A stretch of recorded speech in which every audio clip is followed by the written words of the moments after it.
Hello everyone, today we are going to learn about leftmost derivation, rightmost derivation and ambiguity. First let's see what is leftmost derivation.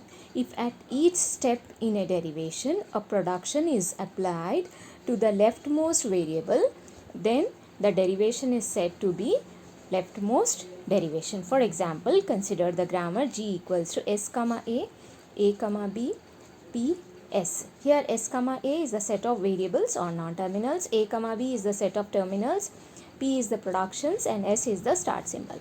So S tends to AAS or A. So either you can replace or substitute the value of S with AAS or small a. A capital A can be replaced with SBA, SS or BA. So applying the leftmost derivation, we have S derives AAS. Now what is the leftmost symbol? We have to see. Capital A is the leftmost variable. Now we can replace this capital A with SBA. We have here capital A, we have SBA. So we are replacing it with SBA. Now what is the leftmost variable? Capital S is the leftmost variable. Now capital S can be replaced by A, small a. Now B is as it is capital A and S. Now here is leftmost is capital A. Capital A can be replaced with BA. So in the next step we are replacing capital A with BA. Now the remaining variable is S. So now S can be replaced with small a. So we have got AA, BB, AA. So with applying the leftmost derivation we get AA, BB, AA. Next is the rightmost derivation. If at each step in a derivation a production is applied or a variable is replaced for the rightmost variable, then the derivation is said to be rightmost derivation. For example, again consider the same grammar G equals to S comma A comma B, P comma S, and S tends to AAS or A tends to SBA or SS or BA. So now applying the rightmost derivation. S derives AAS. Which one is the rightmost variable here? Capital S is the rightmost variable. We can replace it with small a. Now S derives A. This is the rightmost. This one A is left. So A can be replaced with SBA. A can be replaced with SBA here. Then which one is the rightmost variable? We have to see. A is the rightmost variable. We can replace it this A with BA. So we have replaced this A with BA here. Now S is remaining. S can be replaced with A. So we got AA, BB, AA. So applying the rightmost derivation we get AA, BB, AA. Coming to the next one, ambiguous grammar. A context-free grammar G is such that some word has two parse trees is said to be ambiguous. Or if a word has more than one leftmost derivation or more than one rightmost derivation is said to be ambiguous. Next thing is inherently ambiguous context-free language.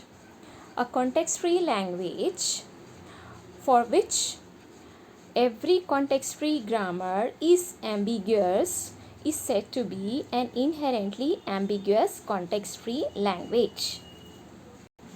Now let's consider an example and we check here whether the given grammar G is ambiguous or not for the string AABB.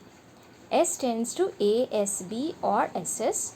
S tends to epsilon. It is the productions. These are the productions. Here the string to be generated is AABB.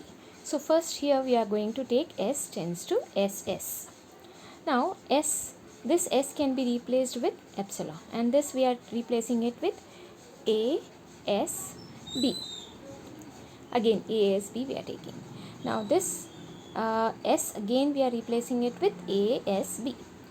Now this S is replaced with epsilon. So we get the string epsilon is not considered. So AABB we got the string. This is one parse tree.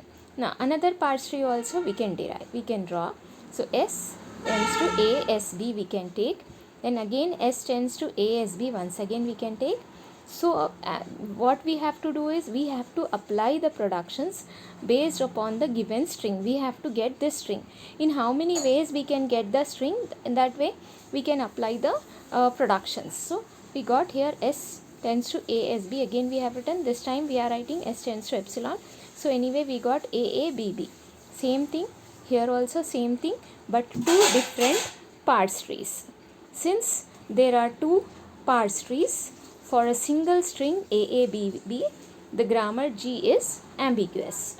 Now consider unambiguous grammar. S tends to AS or epsilon. So first we will find out leftmost derivation. Here S derives AS. So S is replaced again with AS.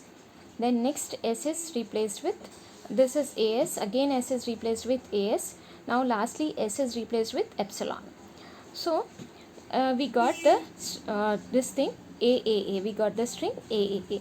Coming to the rightmost derivation, S derives AS, then again S we are taking AS, replacing it AS, then again once again we are replacing this with AS, lastly S is replaced with epsilon.